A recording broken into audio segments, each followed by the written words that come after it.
और स्माइल अच्छी होना बहुत ज़रूरी है। कहते हैं कि आपका कॉन्फिडेंस जो है, पर्सनालिटी कॉन्फिडेंस, वो स्माइल से आता है। If you are confident about your smile तो फिर आप ज़िंदगी में कुछ भी कर सकते हैं। और वो स्माइल कॉन्फिडेंस तभी आता है जब आपके दांत जो हैं या तो बहुत सीधे हों, अच्छे हों, या आपको उनके ऊपर एतमाद हो कि जैसे भी हैं आई एम कॉन्फिडेंट इनफ कि मैंने इसको कैसे लेकर चलना है। लेकिन वहीं पर एक चीज़ जो हम इग्नोर कर देते हैं वो है दांतों की सफाई, जिसका खास ख्याल रखना बहुत ज़रूरी है। और इसके साथ साथ दांतों की बीमारियां बहुत सी हैं जिसको हम इग्नोर कर देते हैं। पाकिस्तान में हमने ये देखा है कि क्वैक्स के पास आप चले जाते हैं जो कि एक मतलब ऑथराइज्ड डॉक्टर्स नहीं होते हैं। ऑब्वियसली वो सिर्फ एक सड़क पर बैठे हुए हैं जिससे आप जरा कह सकते हैं। उनसे आप अगर जाकर दांत अपने ठीक कराएंगे तो ऑब्वियसली ज़्यादा इन्फेक्शन हो जाएगा। और इसके अलावा मसूड़ों का प्रॉब्लम होता है, गम्स का, फिर दांतों की, फिर अंदर पूरा एक ये प्रॉपर एक एरिया, पूरी एक फील्ड है जिसको हम इग्नोर अगर करें तो मजीद मामला हमारे बिगड़ सकते हैं। आई थिंक सबसे इंपॉर्टेंट है ये, क्योंकि अगर आपके दांतों में कोई प्रॉब्लम है तो फिर आपका पूरा का पूरा इंटरनल सिस्टम जो है वो डिस्टर्ब हो जाता है, आप कुछ खा नहीं सकते।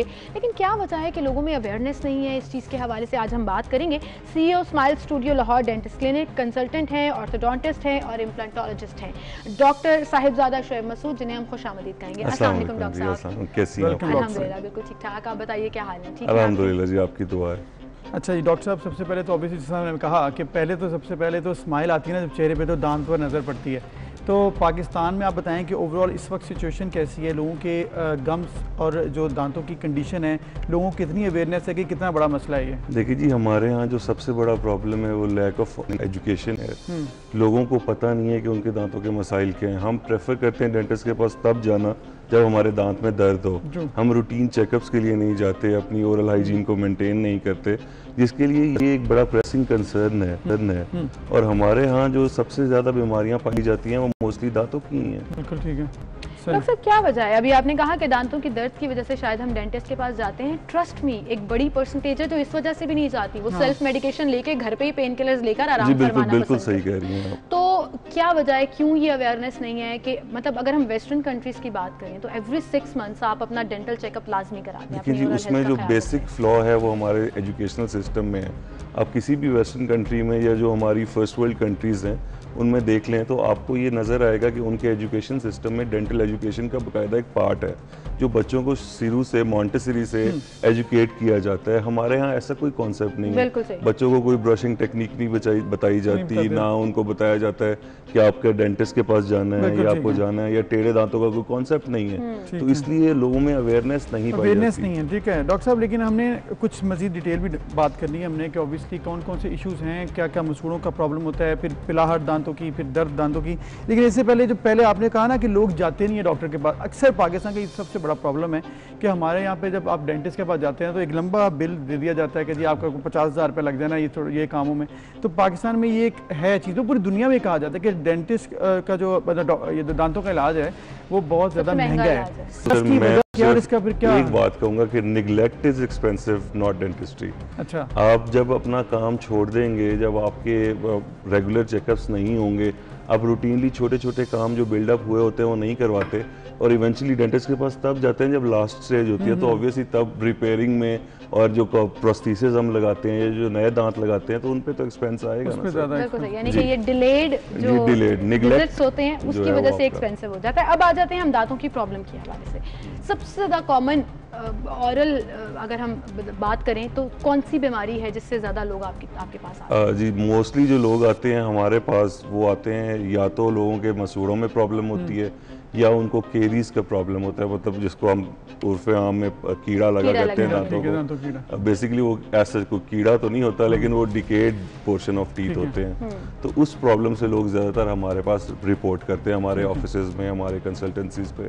तो उसी प्रॉब्लम से इसकी वजह क्या होती है? तो ये होते क्यों है ये मसूड़ों का प्रॉब्लम? लोगों का वही दोबारा से वही बात, लोगों को ओरल हाइजीन का अपनी पता ही नहीं है कि मेंटेन कैसे करनी है।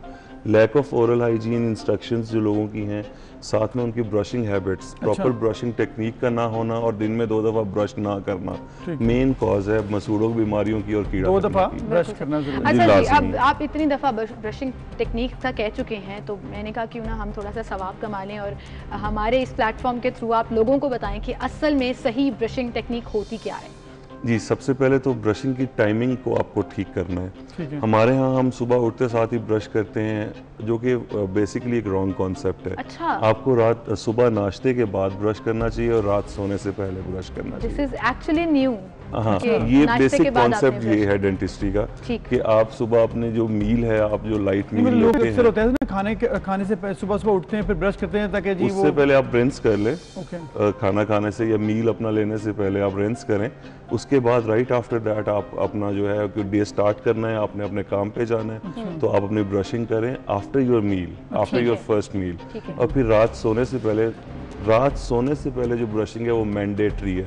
लोग स्किप कर देते हैं, लोग सुबह का रात सोने से जरूर पहले करते कॉमन हैं, नहीं है बिल्कुल। रात सोने से पहले हालांकि वो मैंडेटरी है, क्योंकि रात को जब आप सो जाते हैं तो आपके ओरल मसल्स एक्टिव नहीं है, आपका मुंह बंद है, तो वो बैक्टीरिया को सबसे ज्यादा टाइम मिलता है काम यानी कि करने रात के का लिए। ब्रश स्किप नहीं करना जी, और सुबह बिल्कुल, नाश्ते के बाद करना है। एंड सुबह। ऑल्सो अक्सर लोग ना ऐसे ब्रश कर जल्दी-जल्दी। रहे होते हैं फुल, एक तो जल्दी जल्दी कर रहे होते हैं, दूसरा मूवमेंट्स जो है वो ऊपर नीचे की होती हैं। देखिए, so as a proper dentist movements हैं। मूवमेंट्स देखिए, एक तो आपको 45 डिग्री के एंगल पे रख के 2 and 4th मूवमेंट देनी है, at least 15 to 20 True and strokes. fourth, मतलब जी, इस तरह से, not at least like that. 15 to 20 strokes on each surface, सामने के, ऊपर के और पीछे के सरफेस के ठीक। ऊपर। और उसके बाद सर्कुलर मोशन में अच्छा। वो भी 15 से 20 स्ट्रोक सामने, पीछे और ऊपर के सरफेस के ठीक ऊपर। है। और ये एटलीस्ट 2 से 3 मिनट का प्रोसीजर है। उसके बाद कम से कम 2 मिनट के लिए पेस्ट को लगा छोड़ दें, अच्छा। फिर पुली करें। डॉक्टर साहब यहाँ पे तो हम 30 सेकंड में ब्रश मुका के बाहर भी आ यहाँ पे जाते हैं कि ऐसे बस बहुत हो गया, बहुत हमने मुश्किल बहुत है। कर लिया। एटलीस्ट 5 to 6 मतलब ये मिनट्स तो एक आपने टाइमिंग है। ब्रशिंग का बता दिया कि और ऑब्वियसली ये तरीकाकार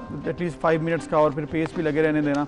अच्छा, इसके अलावा एक और बड़ा इशू है कि ऑब्वियसली लोग कहते हैं कि हमारे दांत पीले हो जाते हैं और अक्सर पीले रहते हैं, कि इसी क्या वजह होती है? कोई आपका खाने पीने का, इससे चाय से ताल्लुक है, जी कॉफी से, देखिए, बाज या लोगों का वैसे? जो एनामल कलर होता है वो भी ऑलरेडी डल होता है। अच्छा। और फिर आपका स्किन कम्प्लेक्शन भी ऐसा, बाज लोगों का जिनका फेयर कम्प्लेक्शन है, उनके जो है टीथ वो थोड़े येलोश नज़र आते हैं। ठीक है। तो उनके लिए हमारे पास प्रोसीजर्स हैं, जिस तरह लेजर टीथ वाइटनिंग होगी, ब्लीचिंग है, इन होम ब्लीचिंग है, ऑफिस में ब्लीचिंग करते हैं। हमारे पास ऐसे टूथपेस्ट आए हुए हैं जो ब्लीचिंग में हेल्प आउट करते हैं। जबरदस्त। तो बट उसके लिए जो पीले दांत है वो बजाते खुद एक बीमारी है।